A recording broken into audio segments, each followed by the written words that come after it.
Warning: the views and opinions expressed in this podcast are based on psychic impressions and true life events that may be potentially frightening and or disturbing to some viewers. Any of the information that is shared in this production should not replace the advice of medical professionals and is intended for general purposes only. Viewer discretion is advised.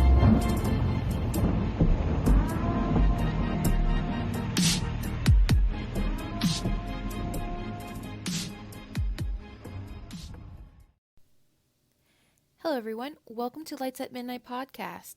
Last episode, we brought on our very first guest, Dead Serious Investigations. Now, in this episode, we are going to be continuing the conversation that we were having with him, and we are going to be talking about haunted objects and some various other things that he wants to discuss. So, without further ado, here we go.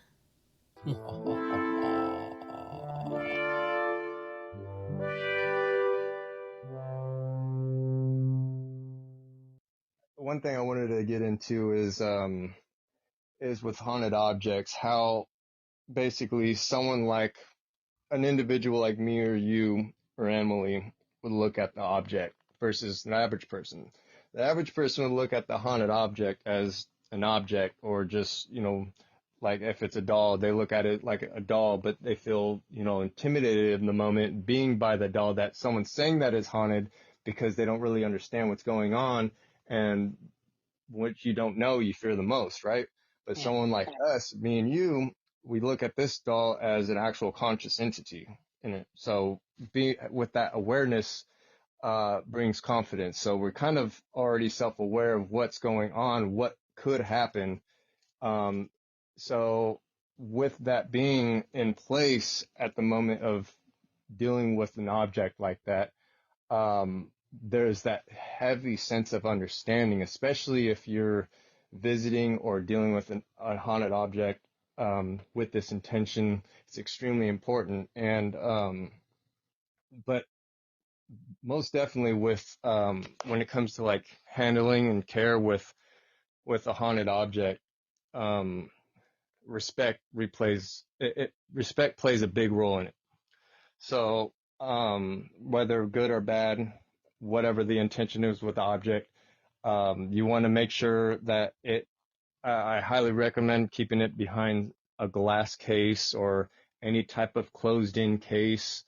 It's better really to allow it to have a view at some points, because you don't want to close it in for long periods of time, because then you're gonna battle it out with that, because they like the attention sometimes.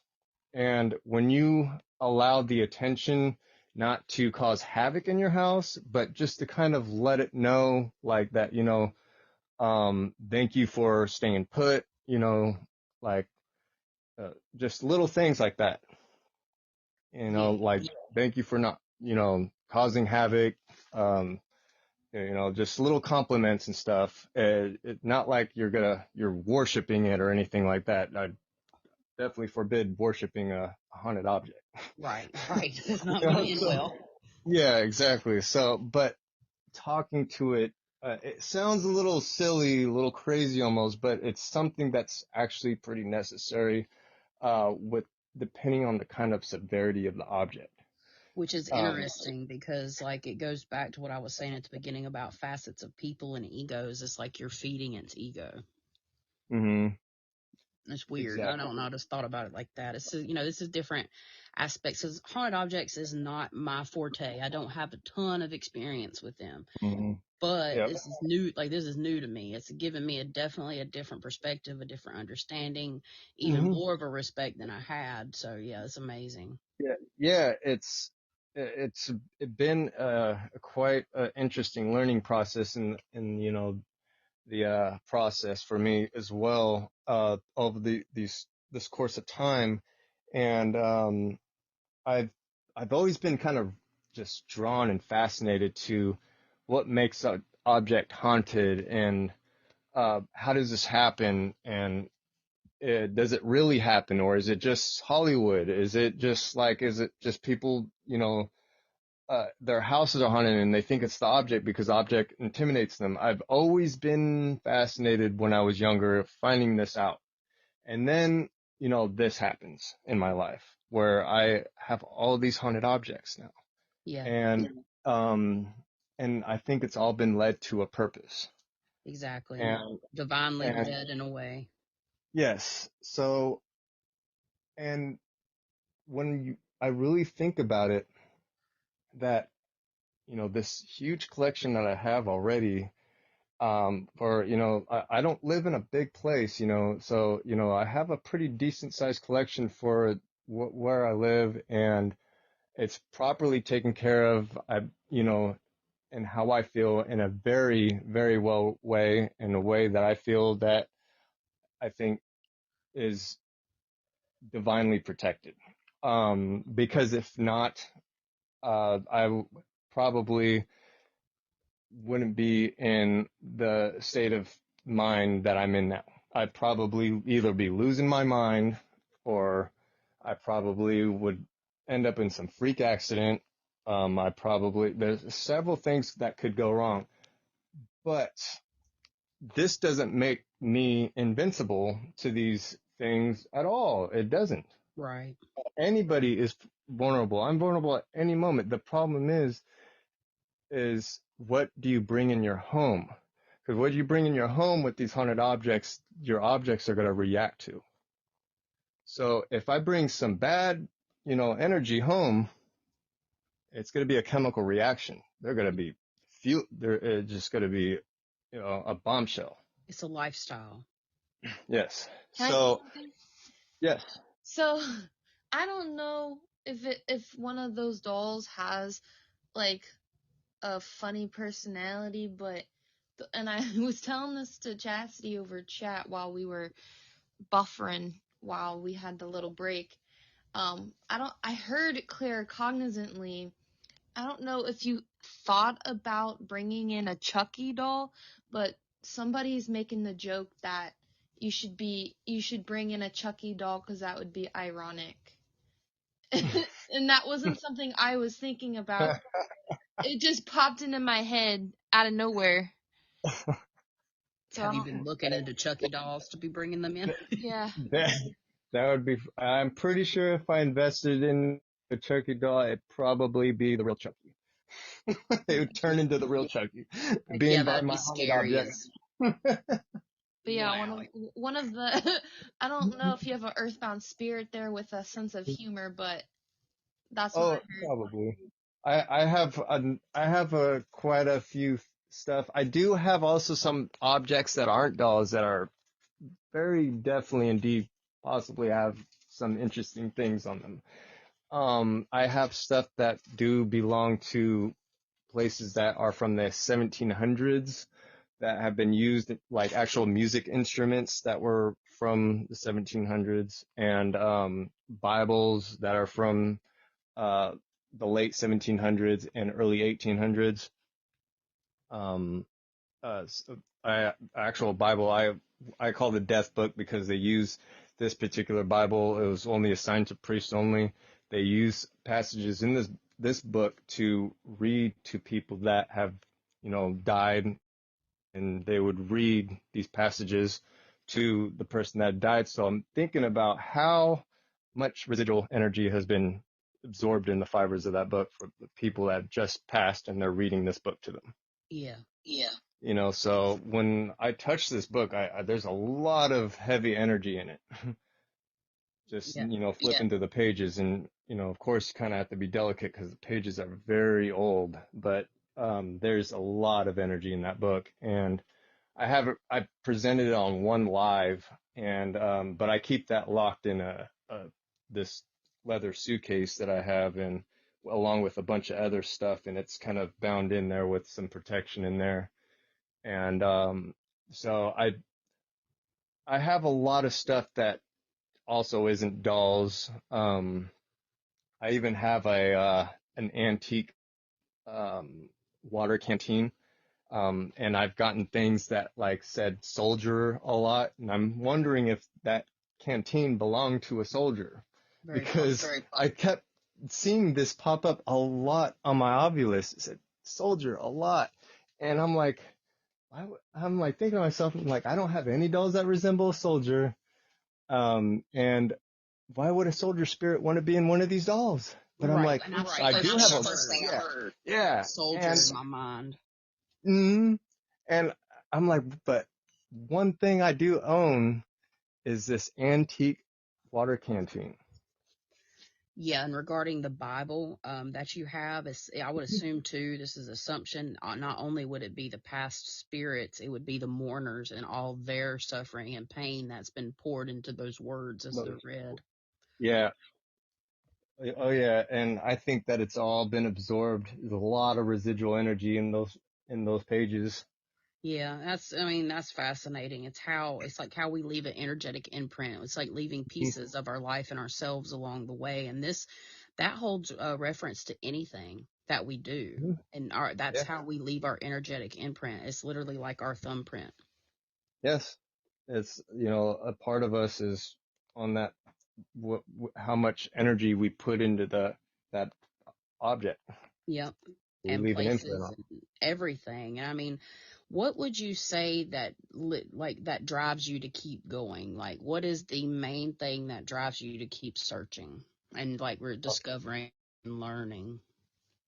I think the thing that drives me to all that you just said is raise in intuition. It's boosting intuition. It's boosting information. The more I look into this, the more I start really keeping my focus on what I'm doing and not pushing myself in directions where I shouldn't go, but what my intuition's telling me, the more accurate and cleaner my information's coming in, and the more interesting finds I'm beginning.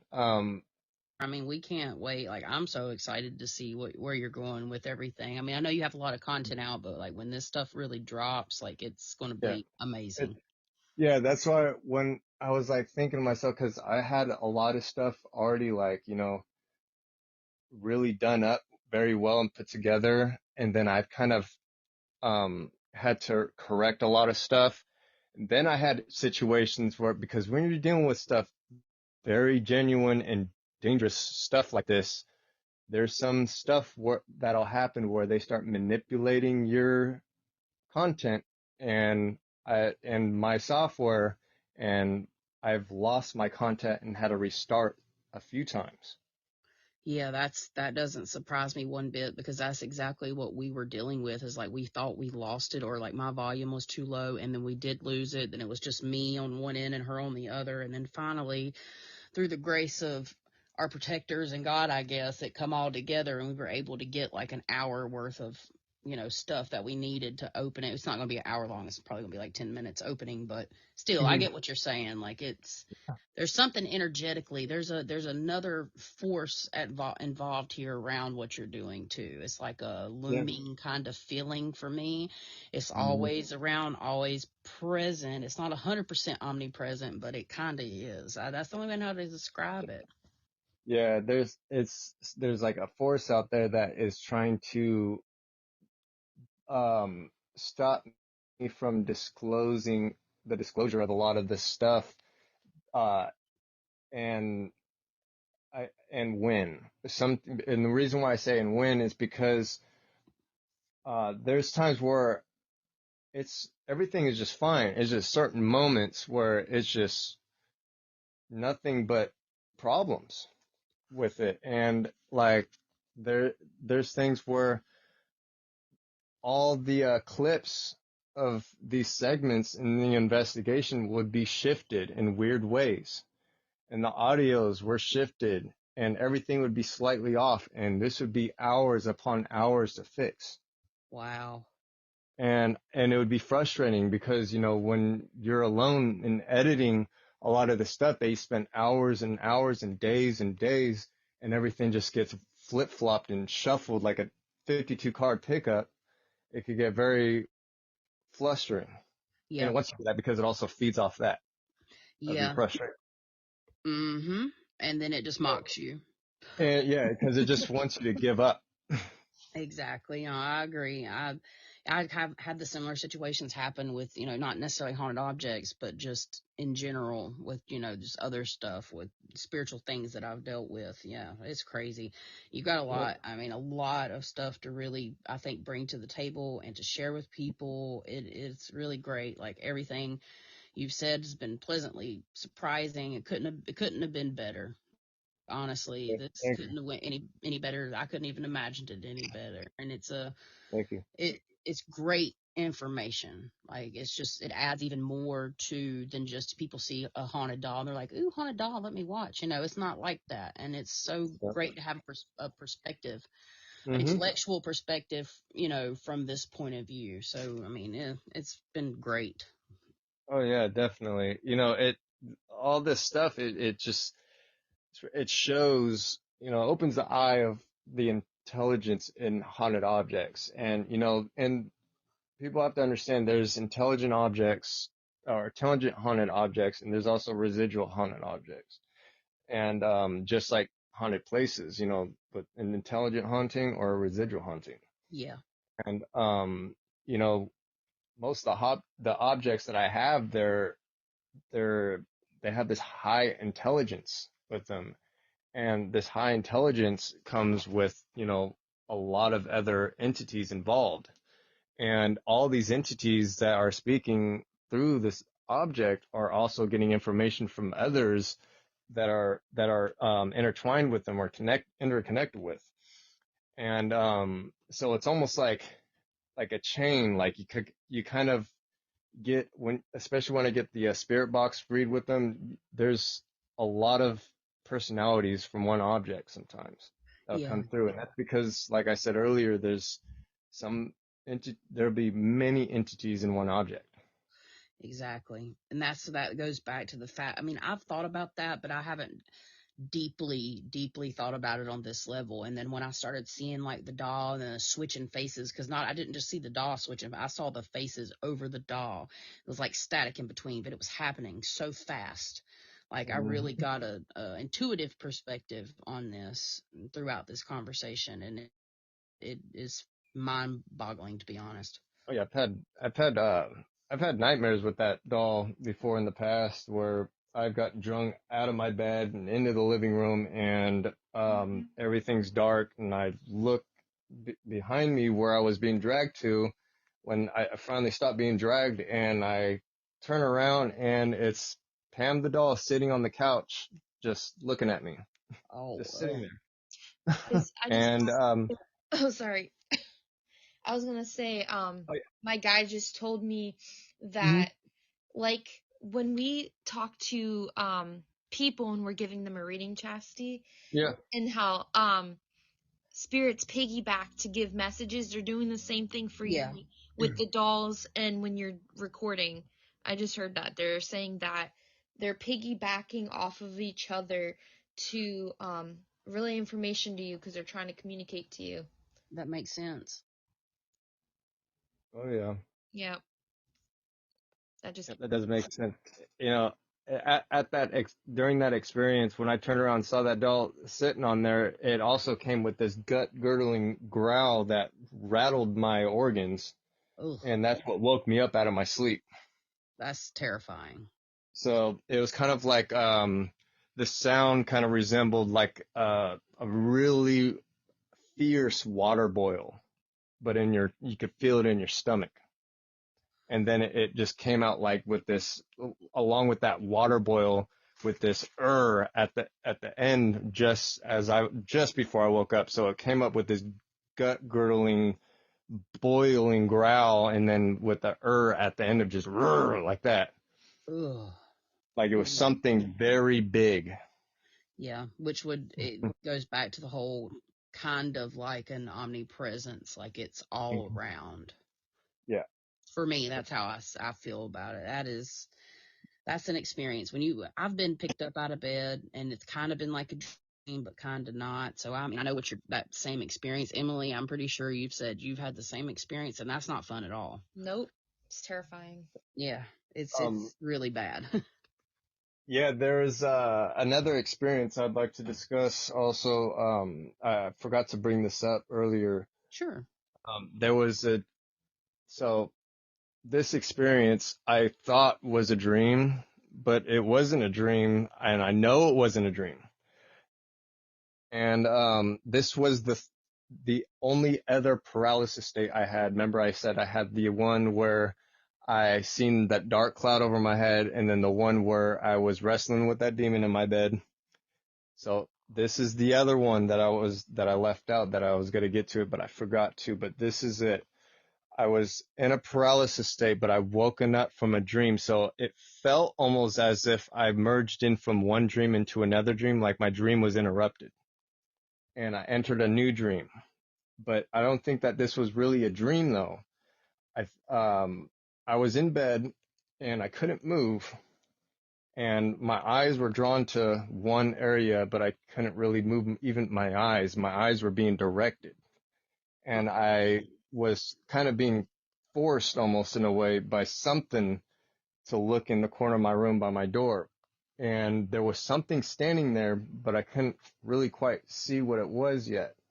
And as it started emerging more, when I started to be able to see it more, as I'm not blinking, watching this manifest in the corner, it had this naked body with no genitals, very, very slim, skinny, very tall, but it's kind of bent over, like it's shrugged, like, like it's short, but it's not short. It's actually really tall, but stood straight, but it was so hunched over, like it was short. It was probably hunched over to about 5 feet, but if it stood straight up with its back straight, it would be way over my threshold of my door. Wow. And it was so slim, the body looked so frail, like I could blow it and it would move it back.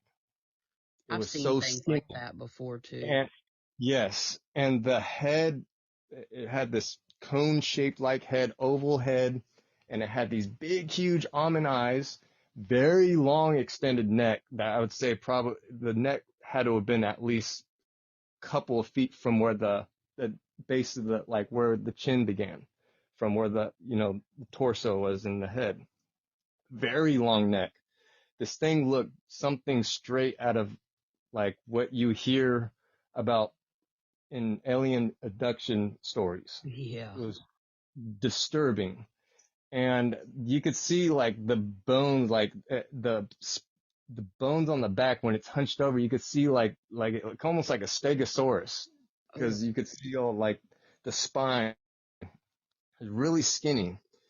And but it came really close to me, and it put its hand over me, and I still in this paralysis state. I can't move, and it puts its hand really close to me just before it touches my body. It felt like everything fell, like my organs, my blood, everything in me fell through the bed, like almost an escape.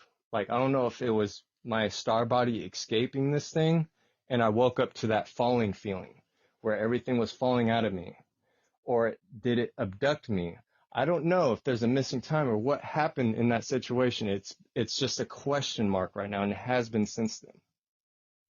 Yeah, so the only thing I can relate to that about you saying you were in a dream, but in a dream, every time I've been now, Emily's more of the astral. She has a lot more astral experiences than I do Mhm. personally. But when you're talking about dream within a dream, that's when I've actually had like 100% astral experiences where they're very vivid, very real, and you're going from like it's like you almost for me is like I wake up and I'm still in the dream and I'm in the room, but stuff's different, and I've actually like rolled out of my body that way. So it's a different feeling. Sometimes I've had astral experiences where I'm light as a feather, but then I'll have them to where it's like almost I'm trying to move my body. So that to me sounds like 100% like an astral experience where Yeah. you actually woke up in something that is similar to you see in the Insidious movies, like in the dark. Mhm. That's like Yeah. that realm. Yeah. And I almost had kind of some other theories, like maybe a possible parallel dimension, like a slip, a parallel slip, Yeah. where my star body was actually in the parallel version of this universe, And like, so where everything's mapped out the same, but there's small differences. And there's also, different, it's a different dimensional uh, ability type realm. This other almost replica universe that I was in possibly was just another almost replica mapped out area of this world, but somewhere where our star bodies could travel to. Yeah, I And understand. yeah, and I think that, this is something that could possibly happen in just while you're fully awake, just a slip through a parallel universe by mistake, Yeah. where you slip in and out, and that could cause what people refer to as like glitches in the matrix. This could be a parallel slip. It's a very valid, interesting theory. Like it Yeah. makes a lot of sense. It truly does to me, and a person that's experienced stuff like that. Like I can Hmm. see what you're talking. I see this thing creeping in your door. I mean, this thing, the way you described it and the visuals I get from it, it's something. It's almost like it has built its image of what it wants to portray to people as humanistic, but it's about as humanistic as it can get, type thing. That's how I feel Yeah. about it. Hmm. Exactly. Cold chills. Yes. And I've had also a lot of dreams where they're extremely vivid, where you could feel the cold ground, the cold concrete where you're stepping at, and you could feel the air where you're at. You feel everything going on. And then I start to have these conscious thoughts in my dreams during the moments where I know I have, um, these super conscious abilities where I could traverse through walls, I could make things levitate, I could levitate my body, and I was showing it off to people. I'm like, look what I could do. And I was like causing my body to levitate off the ground, and I was like, look, I could like make myself turn my body this way while I'm floating and float over you and stuff. And people were wowed about it. And I had all these abilities. And I had dreams like this where I'd wake up in my childhood house and automatically knew that I could just, someone was at the front door and I knew that I could just run through those walls and get to the front door really quick.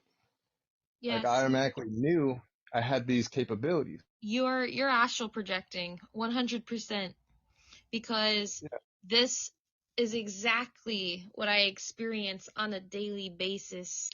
And when you're like, okay, so when you're on the astral realm, it's possible to dream while you're astral projecting at the same time, because Hmm. I've done it multiple times.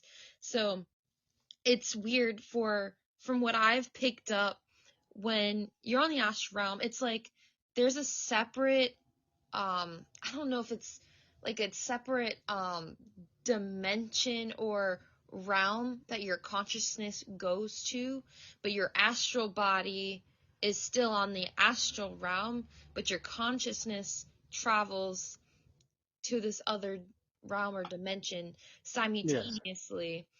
um, Hmm. I know I've spoken to Chasity about some of my experiences where I'm doing both at the same time, but it's very like dreamception, or kind of a feeling to it. But yeah, you're 100% astral projecting without a doubt.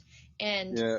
I noticed too, like, you say you come to this place that's identical to the the earth plane. Hmm. That's also another, um there's another in the astral realm, that's just another facet of the astral realm, because the astral Hmm. realm is made up of many realms. It's not just one Hmm. realm. Exactly. Yes. So I just So, so just it being, a duplicate of our universe is just one possible realm.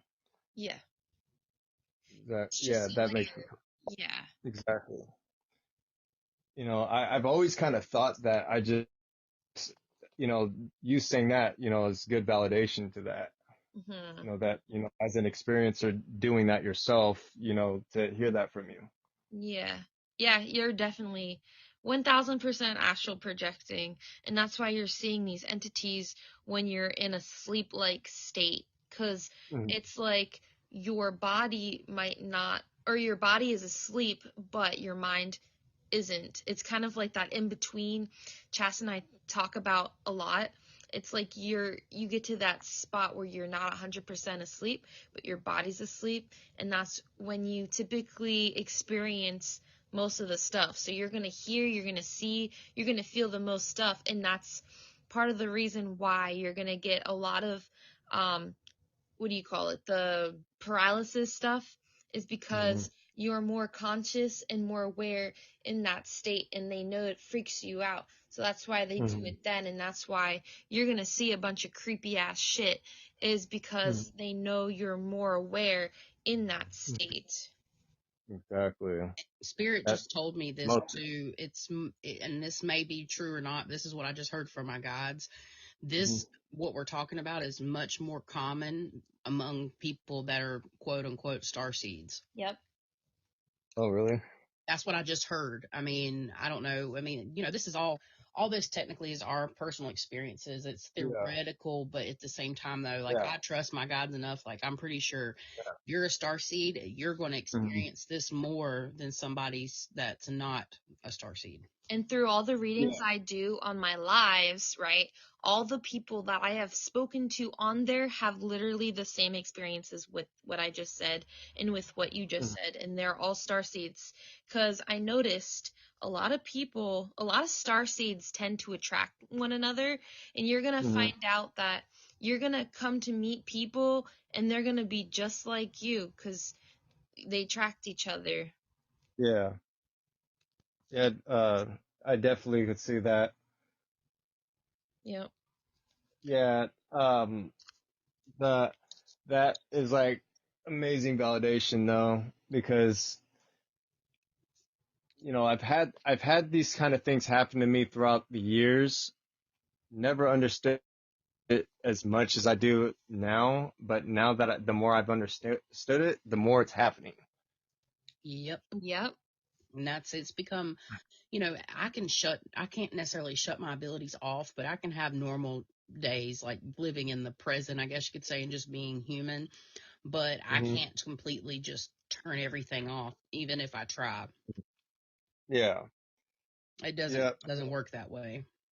Yeah. I um oh, Chastity, I had something that I wanted to tell you. What's that? Um, so you know how you messaged me and said something about that, how when you stare at an entity, it kind of comes in layers of, breaks down in layers like an onion. Yeah. So it's crazy that you said that, because when I was a child, when I was being terrorized by the attachment that I had, by, being tormented by these entities, these very dark entities, one during a paralysis state climbed up on my bed and actually was over my body, like on top of me and looking at me really close, and then started ripping at its face, taking chunks of his face off. Oh, Like I was about to see something, like it was changing. It started, like, literally it started shape shifting as it was like ripping its face off. that's It was crazy. turning into something else. And when you were saying peeling in layers, is it possible that this entity was ripping pieces of layers off and shape shifting so I could see what it really looked like? So it scared me more. Yeah, Yep. that's kind of how it is. It's like, because we can get psychic impressions of things and we can be as validated as possible, but really at the root of things here, there is a part of trickery master. They're masters of trickery. Yes. And they're going to do whatever they can and present themselves to you however they can to get that Mhm. response, that energetic Yeah. emotional response. So Hmm. yes, and it takes a while to be able, and sometimes, like, even when I'm psychically looking into things or intuitively, however you want to say it, I'll see Hmm. just black shadows, and I can choose whether or not I want to peel back that veil and that layer. So it's very much, yeah, it is interesting, because I had wrote, we were talking about how they know consciously that we were going to do this before we did. So things were already starting to happen to a degree. And yeah, that's what I was saying. It's like an onion. They very much so. Yeah, that I right when you said that, I wanted to save it for the podcast. I didn't want to tell you right then, That's but awesome. yeah, I wanted to save it for the podcast and say that because it just validates kind of that memory, because it made me think that, you know, either two things: either this thing was peeling off layers and shape shifting into something to be more frightening to me, or it was peeling off layers because there was something divinely connected within me that was allowing me to about to see the true form of what this was. Probably both. I would say it would be a mix of both. Yeah. That's And really cool. yeah, during those moments that same year, so the age between the age of 7 and 10 were probably the most highly frightening activity in my life, with paranormal activity. And 7, my appendix bursted out of Oh, nowhere, which I think it had something to do with something that was dark, that did that to my organs. yeah. I think it literally did that to me. And these strange things would happen to me out of all the siblings in my house. Um, However, my brother did, at the age of 17, he got bit 3 times in one night by a black widow in the bed, Ugh. Oh. in that house, and he had to get rushed to the emergency room. Like, it literally was under his pillow. He had 3 bite marks on his arm, and it came in threes, you know? Yeah. So there was black widows everywhere in the house, but no other house on that block they didn't have no black widows inside their house.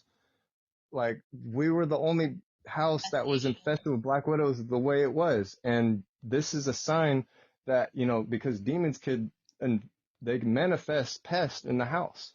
Yeah. Oh, yeah. And Especially I'm spider not saying, entities.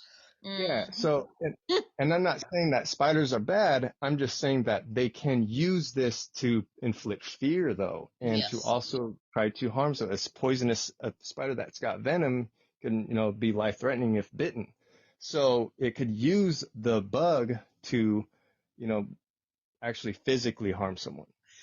Uh, species, like considering the species that it is, they normally will not bite unless they're threatened. And if you're laying there absolutely still and asleep, the likelihood of them biting you is very low. That's what I'm saying. Like, it's so bizarre. And then how did it get under his pillow? Right. Like, so it's like, I've been always baffled about that. How they said to check, the doctors called the house and they said, check his blanket, check under his blanket, check everywhere. We lift up his pillow and there's a black widow flat as a pancake underneath his pillow. That's I'm like, creepy. how did it, so he did in his sleep, did he tuck the black widow in for sleep underneath his pillow after it finished biting him? Right. Like, it doesn't make sense. I'm like, how did it get there? Yeah, It now, just, did y'all have a move? Did you move when you were around that age to this house? Y'all like lived somewhere before and then moved there? yeah, so I actually moved there. I didn't get to have any memory before then. I was like, I think that year I was born, my parents moved into that house. Okay, and you eventually moved like out of this house, or Oh, have they always yeah, lived there? yeah. I eventually moved out of that house, and we moved, like a town over. It was like not that far away, But but this was we at ended the up moving away. age, what A age? teenager. I Yeah. was, yeah, I was 14. Yeah. And so once you moved from this location, would you say that they kind of like the experiences somewhat stopped, but then you started making more like poor decisions or something else? Yeah. Yeah. That's when I think, when we moved away, it was almost kind of like a, revenge on it for leaving to influence me in ways. And I think that's where it validates the attachment that, um, where it kind of agitated it in a way too, because it wasn't going to manifest where I would see it as much, but it was going to invisibly attack me. Right. That's what I felt. I felt like there was a move involved that either triggered it or a move involved that transitioned your life into something else. That's why I asked. I could kind of see it in a way, more or less Hmm. just a knowing. Um, Yeah. Yeah, so as you've moved throughout your life, it's kind of almost in a way stuck with you. You've just transcended your own spirit and your abilities enough to be able to keep it behind. Like, this is just a word, behind you. That's not really the proper word, but the best word I can explain it as. It's almost like it's at a distance, Hmm. but it watches. Yeah, that's crazy that you said that because Monitoring spirit. during, Hmm. well, because when so on an investigation I did capture through the spirit box it because I asked spirits if they had anything else they need to say, and it said still there, and then it said watching. Hmm. Yep, So that's exactly what it's doing, and that is your initial origin. So, like we said, we named this season Origins, and that is your point. That is your origin of everything starting to happen. It was at this house. It was this place that already had something, and not necessarily was the house, but it was the land itself. hmm And they hang around. I mean, I'm not going to even say it's the land, but there's something that attracts them there at that place. yeah, and that's where I think that there was that's always been a thought to me. Is there was something that was triggered there that the attraction of the place, exactly like you're saying, because there really wasn't a history. I try to look up some type of history that happened there, but there really wasn't. Yeah. And so I've asked several mediums, and yeah, they even said there's not really a history there, but what they're feeling is that there's something that was done there. There was something that happened there, something that attracted. Yeah. And I'm going to say that it was probably more, I don't even know if it's considered ancient, but the first Hmm. years I've heard of, our first year I could think of 1700s. And it has to be Mm. something else. I don't know if that's any validation to anything, but it's something around the 1700s, I would assume. And even the energy's even more present, though. The energy's older than that, but the action would have taken place in the 1700s, because I'm assuming this is West Coast area you lived in. Yeah. Yeah, so I mean, as far as like white settlers, we wasn't out there, but indigenous people were. Hmm. Yeah, and there could be something that is not documented. Exactly.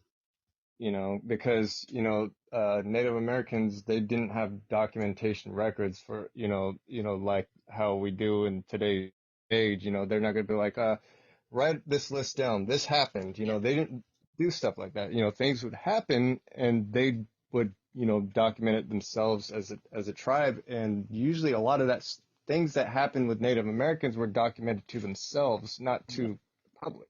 And word of mouth passed down through generations. And then when, things changed and there was all the wars and everybody come in and started taking over the land, that could have passed Things would with get them. lost. Yeah, it lost documentation. Yeah. And I And actually spoke about that in our last episode of how Native Americans pass things down word of mouth and so many things are lost. So that's crazy. We literally just talked about that in our episode 3. yeah, that's a huge possibility. And that's exactly what I felt about Dyer Lane, that there is a lot of undocumented history there that's happened. Exactly. Because people are like, we all are baffled of what's going on there because there's something strange. I couldn't even get my damn drone off the ground there because it was Wow. malfunctioning. So there's huge activity there that we don't understand what's going on, but I think it's because there's more than even the murders and the satanic rituals that happen there. There's more than that. Yeah. There's a reason why there's UFOs attracted to that place too. There's a lot of stuff going on there that's almost kind of Skinwalker Ranchy type situation. Yeah, I have a theory about places and like I want to get in documentaries myself, on my own Mhm. time, and I've developed a theory about why certain serial killers are all attracted to the same areas and why they dump or just Mhm. in general killers, they dump bodies or bad things happen there, and it's kind of giving me that kind of vibe. Yeah, those kind of fault line areas or ley lines. Yes, that's exactly Yeah. what I'm researching too. Yeah, I've been kind of looking into that too, and there's a lot of ley lines, and it could get really overwhelming looking into it because there's so much connectivity with the ley lines. Yeah, I was going to actually ask you that, and like earlier on when you were talking about the Dyer Lane, I was going to Hmm. ask you if you had any knowledge of that being a ley line area. Yeah, that was one of the beginning things I looked into. No ley line. That's the mysterious part. But then, Hmm, yeah, it has all this mysterious activity, but no ley line on it. very interesting. Exactly. So that's where I'm saying, like, what happened there? That's something's not documented. Yeah, certain parts of the land and the earth is just quote unquote tainted. Certain Yes. places are just tainted, and we don't know because there's been many years. It's like I'm from, we call it Appalachia. We don't call it Appalachians. We call it the Appalachian Mountains. That's kind of the area where I'm from, and Hmm. some of my ancestors are from. Got a lot of Cherokee in me, so it's like this place hasn't been underwater, they say, in 500 million years. It hasn't been cleansed by the ocean yet, type Yeah. stuff. The place there, it is haunted as fuck.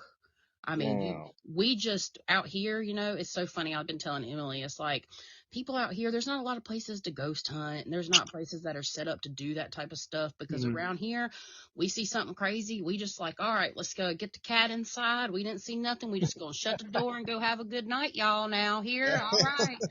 We'll see you later. All right, you stay out there, and we gonna stay right here. So that's kind of how the nature of the people around here are, because you can go up to like the Northeast and there's like haunted places here, haunted places there. No, not around here, not where I live. We're like, we ain't fucking with that shit. No, mm-mm. So, yeah, but I do live close to one of the murder, like the big murder, family stories, the Lawson family massacres. And Mm. yeah, so that's super close to my house. I've actually know somebody now that is related to him, and like she's had paranormal experiences, and I bet. actually that area is a totally ley line area, and in that area is where I experienced my like real deal attachment from my ex-husband's family. They are from that area with the ley line, with all that, like so close by. So yes, I think it is area dependent. Like there is so much to it. Oh, wow. Yeah, I mean that's kind of That's my interesting. story, and and that's one of the other things that I'm trying to like do. It's just so much, it's so intensive, and like, you just don't have but so much time in the day. Wow. Yeah. Speaking of ancestry, through my father's side, I am related to three of the most famous witches from the Salem witch trials: John Proctor, Sarah Osborne, and Sarah Good Rad. are my Haha. ancestors. Whoa. Also, my ancestry through my father's side does go as far back as 900 BC. And it even goes further than that, but that's how much of the files that they've gone through. That's amazing. So there's definitely a lot of iconic figures that have been in my ancestry, and very interesting enough is that some of my ancestors, I've looked into some of the like portraits of how they looked. Some of them actually look a lot like me. Is almost kind of a reincarnation of me. Almost, it's Yeah. weird. And like seeing some of them, and some of them would have like a longer hair version of me. It's very bizarre. And so when I'm looking at my ancestry, though, it really makes me wonder, that this could also be a huge key into the paranormal activity in my life of why it's so driven to me too. Not only these ET groups, but look at my ancestry. Yep. I mean, I also have a lot of iconic figures in my ancestry that's done a lot of bad things. So there could be a lot of karmic things that have happened because of some of my ancestors that did bad stuff. And because I had some executioners in my family and my ancestry too. Yep. And So those spirits kind of like secret.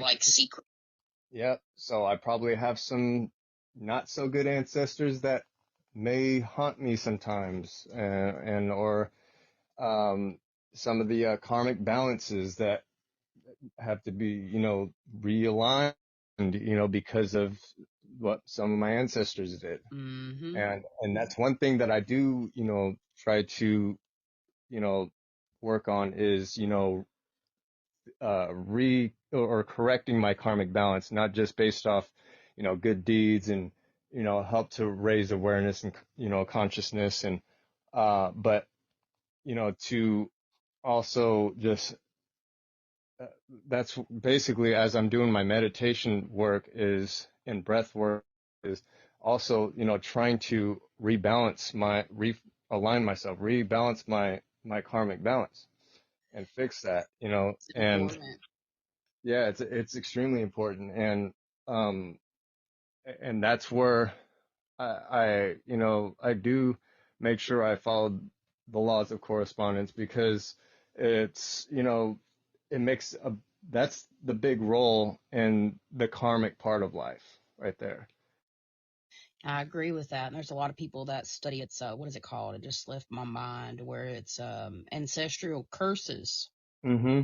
that goes into that type of, that realm of things and thoughts and stuff. I mean, yeah, Mm-hmm. there's so much that we just don't know, but that's why, there's people like us. There's been, to me, it seems we've had the whole, so planetary, astrologically speaking, we've had the planet Neptune has come back around, and when the first, so in like 1847, the spiritual revolution, the same astrological alignment has actually come back around as of this year. So we have so many more people waking up to this fact just in a more ascended level, I think.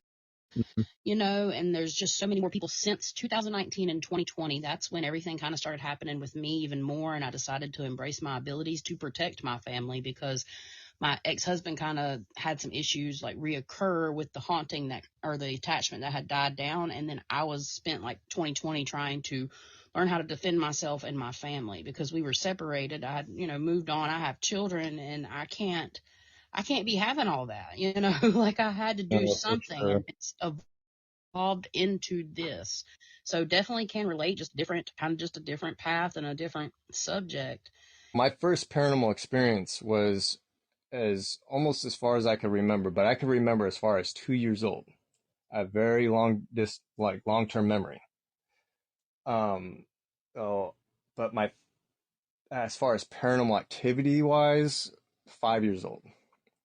Okay. So, and that was through answering a telephone. Well, I was playing with the telephone and something was trying to speak to me through it. And it wasn't a person because I punched in a bunch of numbers on this phone and I would hang it up and press a bunch of numbers again. And I probably punched like 20 numbers in there. And then I heard like the phone didn't ring or anything. It just immediately like this woman's voice came in and said, "Hello?" And then it said again, it went, "Hello?" Like that, like calm. And then I said hello, and then there was this loud, I don't know if you know that sound of when a phone call has been disconnected and has that loud sound. Yeah. It did that like after she said hello twice, and right when I said hello, it did that. And after that day, hella stuff, hella activity was happening at that point in my life after that moment. And I felt like it was almost like me and picking up that phone and doing that, and then that voice coming through was kind of like the telephone line of it coming from their world and our world. Yeah. And it was kind of like traveling through the telephone. Um, that really makes me think about the electrical issues that we've had since like we started, announcing and just trying to record. Makes me wonder, you've had stuff like this happen your whole life now, pretty much. So Yeah. I wonder if that's the direct connection that we're having here, is this source of your, your starting point. And that's just fascinating, truly. Like, I really feel that once we said dead serious investigations, it was on like Donkey Kong, with stuff like that. Mm-hmm. Yeah, and that's why I kind of took using a name like Dead Serious, because, this is some stuff that should be treated seriously. And, I'm not just serious, I'm dead serious about it because I have to be. Yep. There's going to be moments where it may seem a little bit cheesy in the moment, but when you have reactions to certain things that are happening at the moment, of course, it's going to look like, uh, that it's kind of funny the way it looks, but in the moment, it really wasn't funny at the moment for us. But of Yeah. course, we'll kind of have our laughs like, damn, like, damn, dude, you were scared as fuck, Yeah. Oh, I get it. I get it. So, but, yeah, so, during my childhood, I mean, that's not near like the scariest thing that's happened. That didn't even really scare me at the moment as a child. I just didn't understand what happened, but I knew that wasn't normal.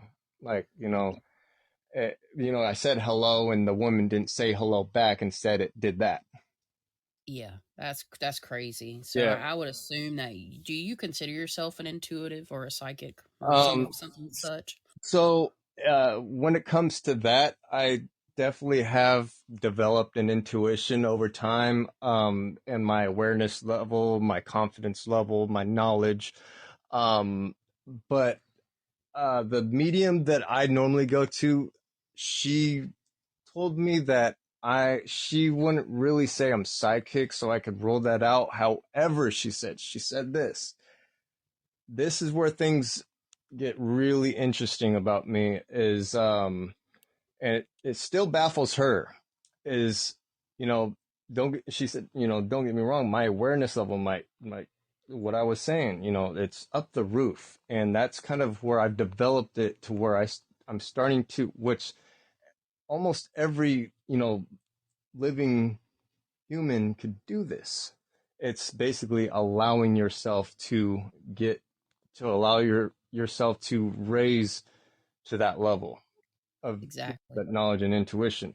But this is where things get very interesting.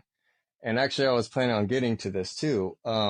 Is she said that somehow I am connected with some ET groups. Okay. Yeah. So because of this, there's a possibility that it was beyond even some of her understanding. But she did recommend me to go to some people with ESP to talk with them so they could help me with some remote viewing with what particular ET groups that I'm connected with. But she was like, yeah, you need to check for some. She said there should be a mark on your body. She said, look for it. She said it's disguised as freckles. I was like, oh, that's interesting. I was like, Oh, yeah, I see where this is going. yeah, Constellation or something. yeah. She said, it's in a perfect triangular formation. It's just a perfect little triangle, and it's just standing alone by itself on your body. And I was like, okay. So I go home and I look on, below my rib cage, just below my bottom rib, there is this perfect triangular formation of dots. Interesting. So the blanket term for that would be star seed, because I definitely figured out and I've been told that I'm a star seed as well. It's like we're sent here to do this type of Something work because work. we have the ability to do it and translate it for people that need this understanding. Yes. And she said this is usually the sign of the touch of those groups, that I've been touched by those groups, or Fascinating. tagged basically as, that I'm working with these groups. And she said, you may not have memory of this, but you've been up there and there's missing time. Wow. I mean, I get it. Like, I totally understand what you're saying. And I agree that a lot of different souls evolve from different places. Yeah, I see exactly what you're saying. That's awesome. Mm. It's like Chess. awesome. Chess. Were you Yes. gonna say he's clairsentient? I mean, go I was for it. gonna I say wasn't he's going to critique. clairsentient. Very possible. Yeah, Yeah. I think you're clairsentient with just listening to you talk about this stuff and how Mhm. your body reacts to it automatically is very similar how my body reacts to it. So the fact that Mhm. you get anxiety, that you get sweaty palms, that you Yes. get burning eyes and stuff, yeah, Mm. I'm pretty sure you're clairsentient. Sentient. Mhm. Yeah. Yeah. I would not be surprised. I don't doubt it at all. Um, and this is I've started finding out a lot of interesting patterns about within myself, and finding out the whole connection with these ET groups would make a lot of sense in these patterns, considering the fact that when I'm out investigating, I'm investigating in areas where I get some kind of interference with spirits that kind of feel out of place in these areas. And when I mean interference, I mean that some of the spirits that are there because I'm there. Yeah. And there's some pictures that I posted on Instagram where these entities, in fact, resemble something extraterrestrial in nature. I'm seeing portals. There's like portals that they open up and come through when you're doing certain things. Yes. I Yeah, I see get. it. Yeah. And my Ovilus box, it likes to tell me portal a lot. And Interesting.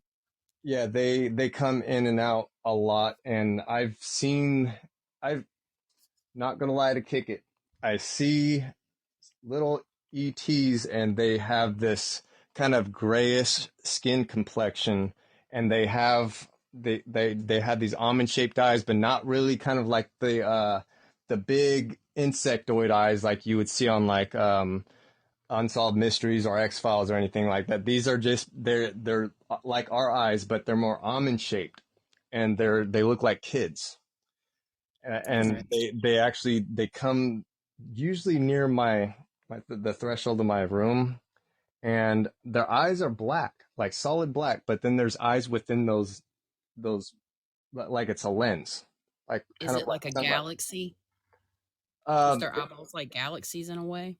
it's more, I can't even really see what it is. I just see the flicker of the eye blinking within those lenses, but I can't Okay. see what their eyes look like. And it's I've rarely gotten to see them like face to face. Usually they're always around on my peripheral vision. Okay. Yeah. And then they'll be super clear on my peripheral vision, and as soon as I move my eyeballs straight forward, they're just gone quicker than I can move my eyes over almost. And they usually kind of like look over each other's shoulders when they're peeking through my door, almost like they're kind of just watching me to make sure everything's okay. Yeah. Like they're just kind of keeping an eye on things, and they're like 2.5 to 3 feet tall, very small. Do they wear like any type of do you see like any like astronaut type based clothing? Does it look shiny or white, or does you see any type of clothing on them? No, they're the any of those type of species that I've seen that I was saying about 2 to 3 feet, they're just nude. There's no genitals, nothing. Just interested and wondering if you saw anything else. That's Yeah, really I've fascinating. I mean, truly that is. I know there's a lot of people out there that have that experience that. A lot of people. That's a whole other, subject of it's similar to what we're talking about now too, but it's like there's a whole world out there of that kind of information too that I would love to dive into at some point. yeah, and here's the thing: when it comes to extraterrestrials and spirits, a lot of people don't really look at the big picture with the two. Yeah. That they correlate perfectly together because they understand each other. They actually traverse through each other's realms. They're very interconnected. Yeah, I have a picture later down the road that I won't touch on it too much now, but it's the first one of the first pictures I ever noticed images in that I want to share with you particularly, and me and you'll have to talk about it Okay. off the record. Like, I think you'll be like, whoa, fascinated. Oh yeah, most definitely. Um, I think that also when I'm out in the field on these investigations, I think that there's a couple of theories of how I've been capturing so much stuff and such little amounts of locations I've been to. This is why I've been spending a lot of extensive time with investigating all of this very thoroughly before releasing stuff. Because, like I said, I'm looking at the big picture of stuff. Because if I release something, there's stuff that I've released that I'm going to have to kind of recap on in the video segments of more stuff I found out about them. Wow. Because it's getting the knowledge is, and here's another thing. I kind of cut myself off right here because this is important. I have to say this. So when I had these visitations up there with these ET groups, according to what I was told by the medium, she basically is explaining that there's a huge possibility that the times that I may not have any memory of being up there or wherever I was to visit these groups, but I have subconsciously taken in information from the briefings from these groups. Right. I can see what you're saying because I have times like that when I channel and I don't remember my channels. Yeah. And it's like but I have all this plethora of information that I can talk hours and hours about that I don't know where it comes from. But yeah. So I see what you're saying.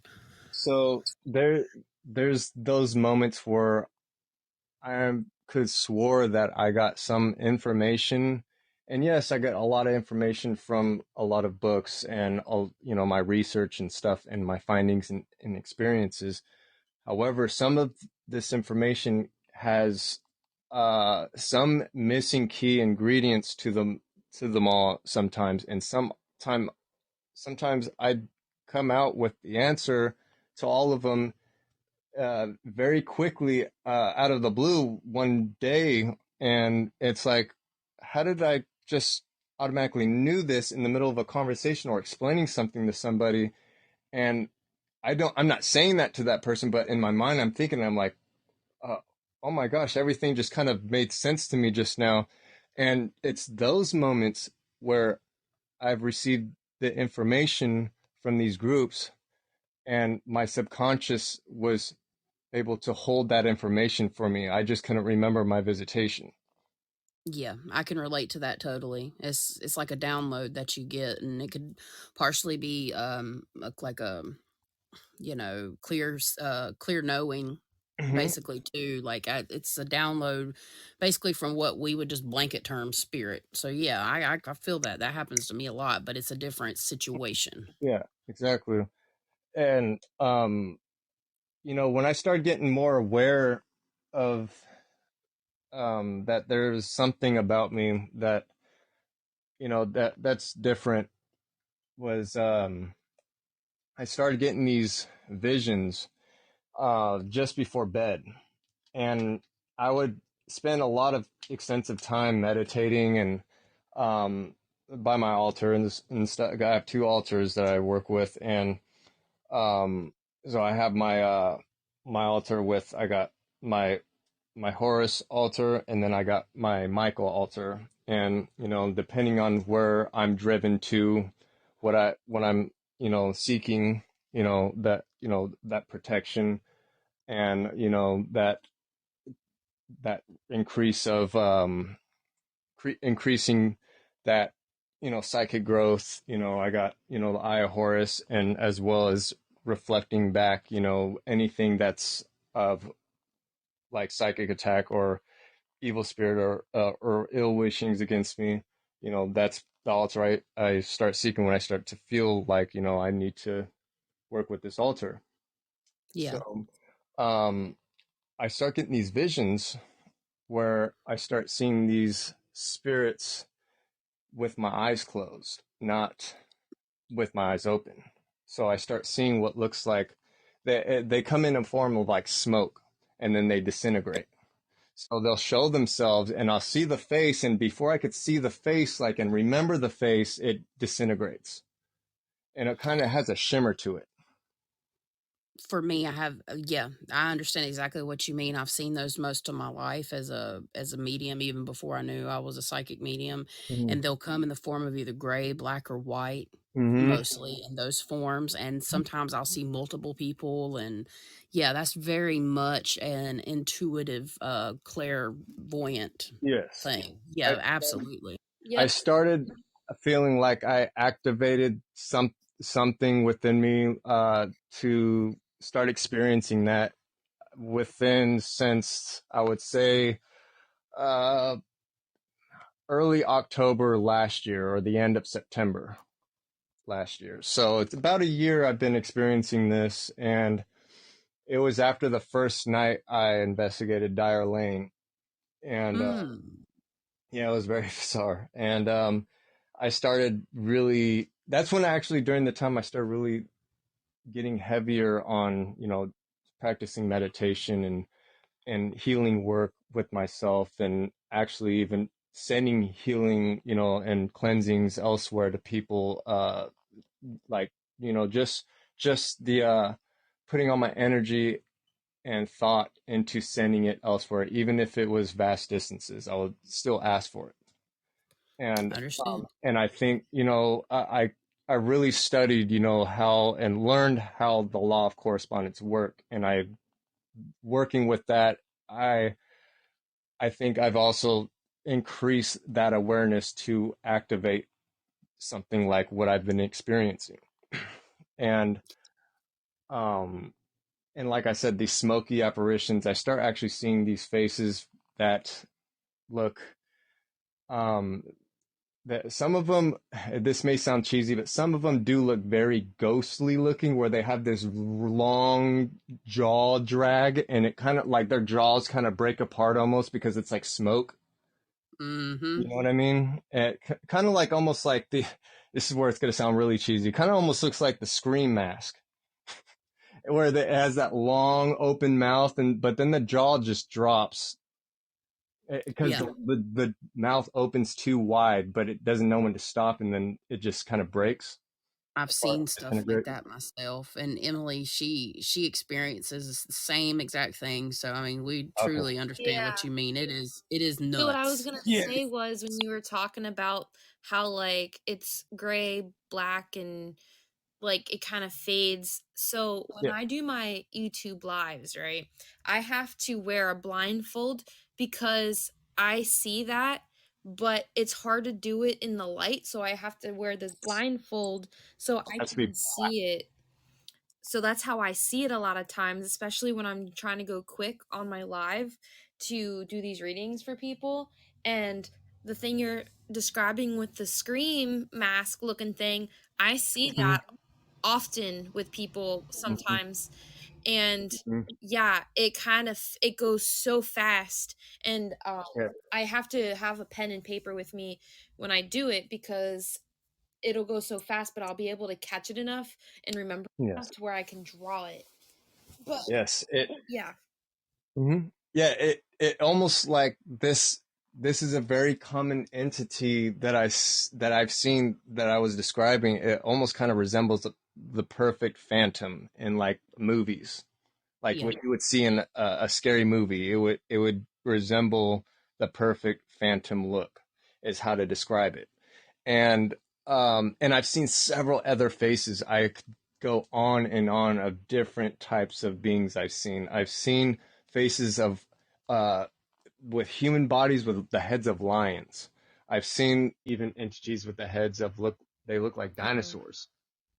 Oh wow.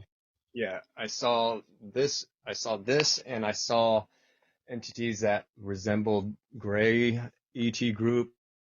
Um, some of them, there was a lot of them that I didn't get very good vibes off of. Some that uh, may be neutral, but I didn't really open up to it because I didn't trust it. Um, I do know that there are several ET groups and gray species that are malicious and do work with reptilians. And that's usually the Orion groups. The Orion groups are definitely in connection, deep connection with reptilians, like the Dracos, and these entities I've seen with my eyes closed, and I know that I may be these ET groups that I've been connected with. However, I've been cross-connected with these malicious ET groups in the past, and I think this is where the attachment has happened in my childhood, is because of these groups that try to influence me and attract these lower realm entities to cause havoc in my life. And the more I've connected myself and allowed myself to connect with higher beings and these benevolent ET groups, the more the malicious ET groups they're losing their connection with me. If that makes sense. It does. It does completely for me. Because with these malicious groups, they work with demons, reptilians, and these hostile ET groups. They understand demons, and they want and use the same stuff. People's life essence, their fear, their anger. They feed off it as a source of food. Yep, their energy. They want the energy. Yes. So it's easy to say this is a really good possibility that these negative ET groups in the past and in my past have used and worked with these demons that are corresponding to these groups to inflict havoc and fear and anger in my life at an early age, and they have been feeding on it as a source of food. Yeah. And they do this with a lot of individuals on Earth. I agree. I can agree with that. And it's a different perspective than I normally take, but I am aware of how the interdimensional beings in general, how it all does correspond. And they know how to work with vibration and energy way more than the human species does. I do know that for facts. It's my fact. Exactly. And they'll take full advantage of it. Yep. So, and of course, there's also, and depending on certain situations, and many situations doesn't always involve ET groups. This is just an example of a situation that is extremely possible to take place, of why an attachment has occurred with someone unexplainably. Yeah. That you're from basically your spirit soul, your actual spirit body is from somewhere else, and it could, I mean, this is a theoretical point of view, I'm just pointing out, it could be enemies of you are at a core. I am a threat, and especially when you guys were talking about like starseeds, the starseeds are extreme threats, so they're going to do anything they could use in their power to stop a starseed. Yeah. And a lot of people that I have a theory, a lot of people that have very bad dependencies on really, really hard things, or they can never get their life together, they're actually very bright lighted people. That not everybody, but it's just a theory of mine. Like people, I've seen it actually in my personal life where something attaches because the person has a origin of such, and then it wreaks havoc in their life and they're not able to pinpoint it. Yep. And they take advantage of that, and they'll block this person from understanding who they're actually connected with. Yep. Agree. Yeah. And that's happened in my life, throughout my teenage years and my early 20s. I made a lot of bad decisions in my life, and that were easily influenced by these negative groups, stuff like alcohol. And I was really, really, just basically just drowning myself in alcohol in my late teens and early 20s. And this could easily be influenced by negative entities. They drive off that stuff.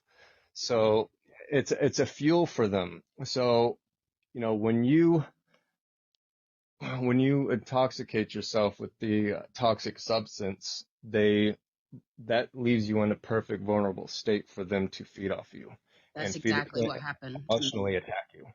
Yeah, I was the same way.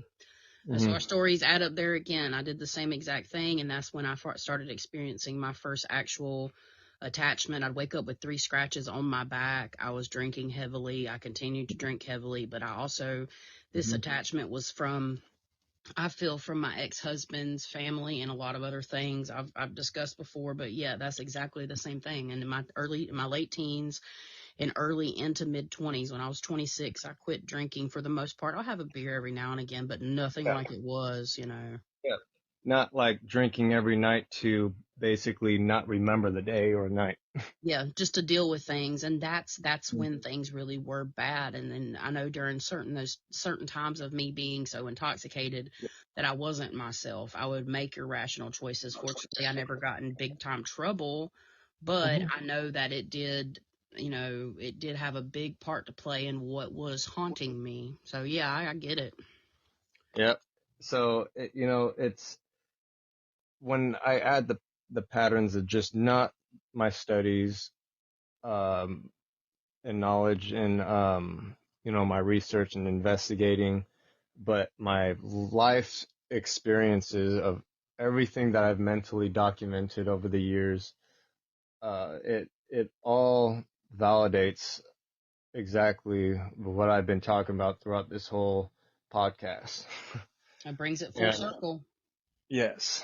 So, um, you know, I've I've caught in some things, in photograph and on, on Instagram, those photographs that I was explaining, these faces that resemble extraterrestrials in nature, reptilians, and stuff that seems more like out of a sci-fi movie.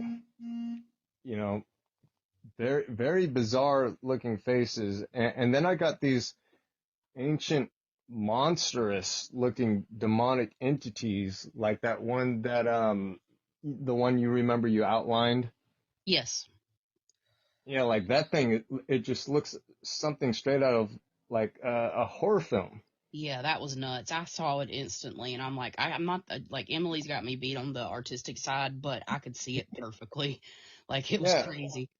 it's just like when you look at that, you just think one word, a beast. It was huge.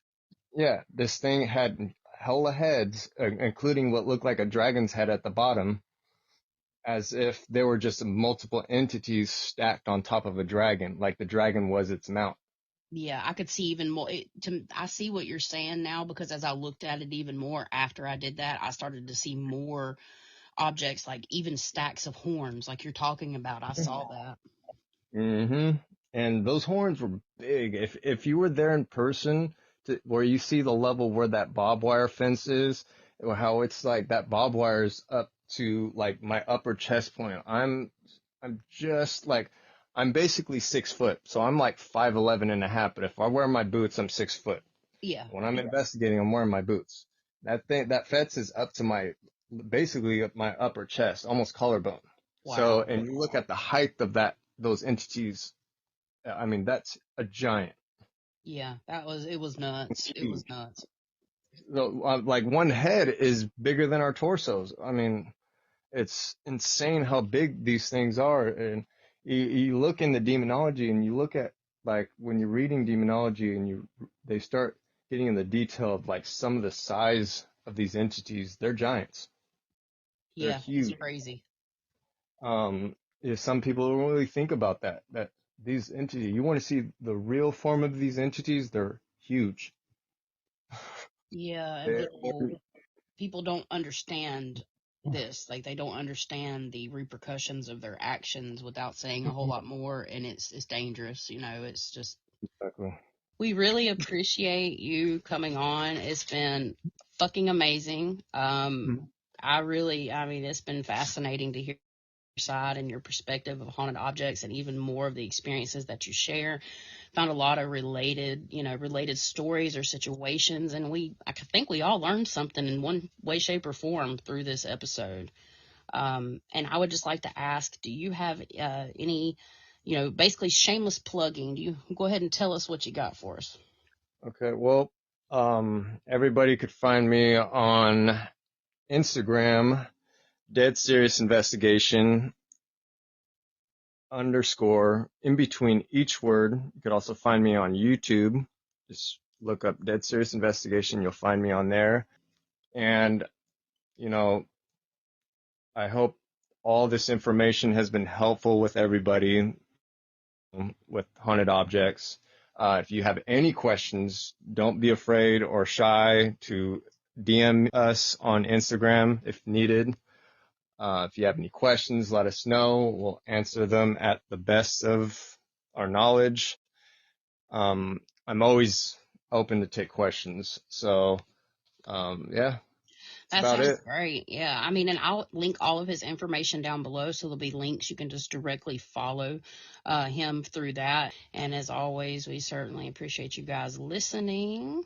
Hey, if you have a haunted story you want to share, you can email us at lightsatmidnightpodcast@gmail.com. Get in touch with us there. We'd love to hear from you. We really appreciate y'all hanging around and checking it out.